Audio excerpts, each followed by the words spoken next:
Hi, I'm Austin and welcome to episode 1 of Chinese Cultural Spotlight in Sydney. Today we'll be talking about all things garden related. Now you might be wondering, Austin, what's so interesting about gardens? Well, the thing is, gardens or traditional Chinese gardens differ somewhat in comparison to what we have or what we're used to here in the West. So today we'll be exploring some of these key differences and the unique characteristics that make Chinese gardens so special. If you've had an opportunity to travel to China, you might have been to the Summer Palace in Beijing. This is actually a royal garden and is really, I guess, a big version of what you could expect from a Chinese garden. There is a huge lake and lots of lilies, and of course those recognizable pavilions, or 亭子 in Chinese. If you've been to the south of China, you might have been to cities like Suzhou and Hangzhou and seen some of the private gardens there. Now those feel a little bit more secluded and they've definitely got that tranquility and peacefulness about them that is obviously so unique to Chinese gardens. They also have things like pavilions and ponds and also a bunch of lilies and a lot of greenery. Today, we'll be having a look at one of Sydney's own Chinese gardens, and that's the Chinese Garden of Friendship.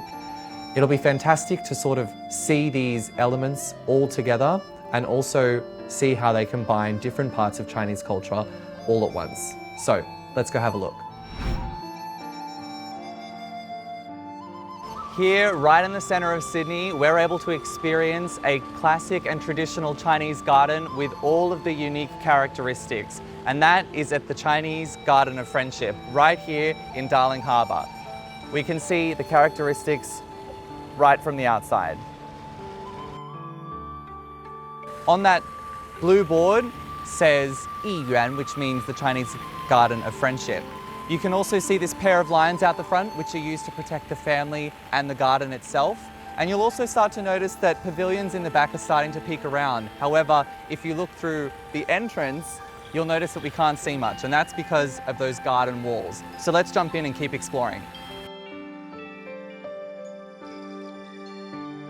So here we are at our first site within the Chinese Friendship Garden, and as you can see behind me, often Chinese gardens will have a large wall or even fake mountains at the very front. Now this obviously obscures the view of the rest of the garden, but it will get you excited to sort of venture on in and see the scenery change as you venture down all of those little winding footpaths. So that is definitely a characteristic that I think is a huge difference between both the East and West when it comes to gardens.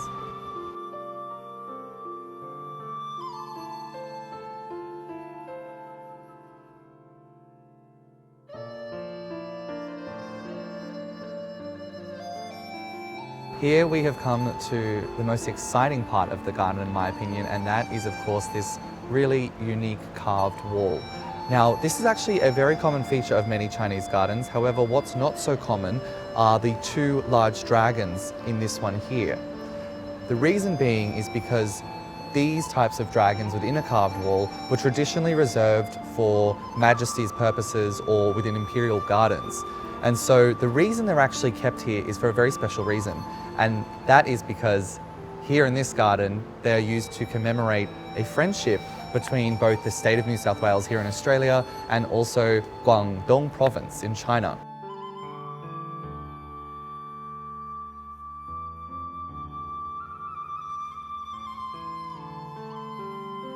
Another really exciting and fascinating part of Chinese gardens are of course these winding corridors which you'll see all around me.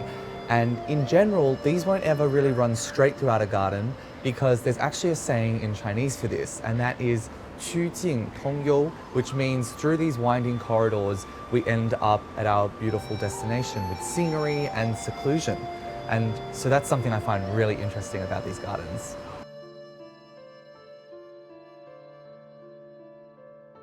Now, you've probably noticed one of the main structures within the Chinese garden, and these structures are in Chinese called 亭子, or in English pavilion.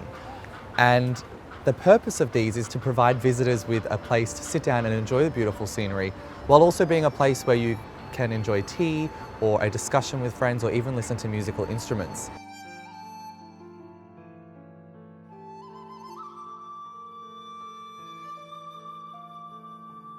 as soon as you walk into a Chinese garden, you'll of course notice the rockery, which is a super essential feature of many Chinese gardens. In fact, so much so that in China, if there isn't any rockery within a garden, it won't actually be called a garden. And so as you can see, these rocks around me are all stacked up in a way that is to resemble the natural structures within nature. And they actually form the basis for much of which the garden is based. So for example, where the trees are put, where the lake is, and of course where all of those pavilions are. It's super interesting.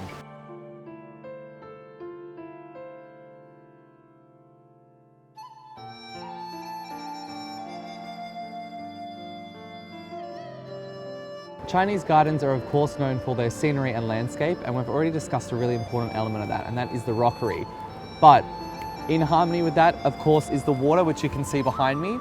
And this starts from the cascade at the very, very top of that rockery, that mountain that comes down right into this big, expanding lake.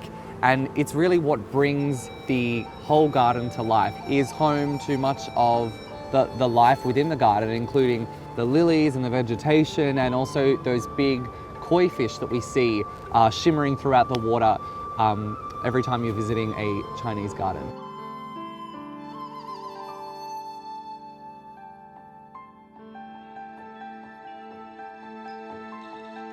Here we have another element that you'll frequently see within any Chinese garden, and that is of course bamboo. They represent in Chinese the word 君子, or a gentleman. And the reason is because not only is bamboo very robust and strong, but it is also just grows completely straight up. And so that's representative of the course that a gentleman would take, not being persuaded by things like power and money. And bamboo is also hollow in its center, which of course represents the humility, which is so important within Chinese culture.